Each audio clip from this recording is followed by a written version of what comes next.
Okay, I just finished this repair. This was a prior repair attempt by an amateur. Just touched up a lot of lifted solder pads and a lot of LEDs that were installed backwards. So he was complaining about a few gauges that didn't work. Um, those were the lifted pads, and the LEDs were in half of them weren't lit because he put them in backwards. So just touched everything up. Of course, all the regular current limiting resistors on the backlight for the park reverse neutral display. So that's lit up bright now. What this video really was for, though, is to show this speedometer tester that I made for this. I know you can just hook up the right wires and get results that way, but I'll just plug this in and see how this works. I think it's going to be a lot more handy. We got different switches for the different types of, this powers it up, so let's hit this now. And all the gauges zeroed out nice. The park reverse neutral drive indicator is nice and bright, powered up normally. We got a separate switch to turn on the backlighting. Person provided some green LEDs.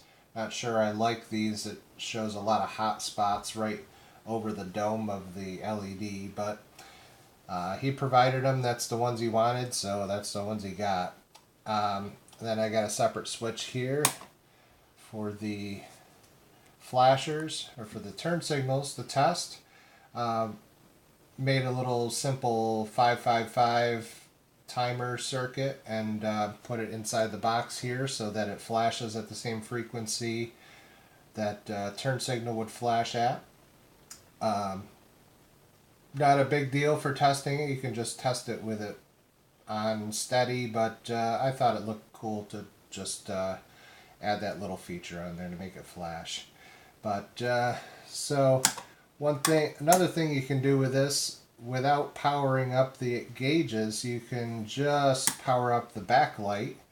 So if you want to, you can see which bulbs are burnt out without powering everything up and powering it back down and powering it back up every time you fix a light bulb, just to make sure all the backlighting is working right.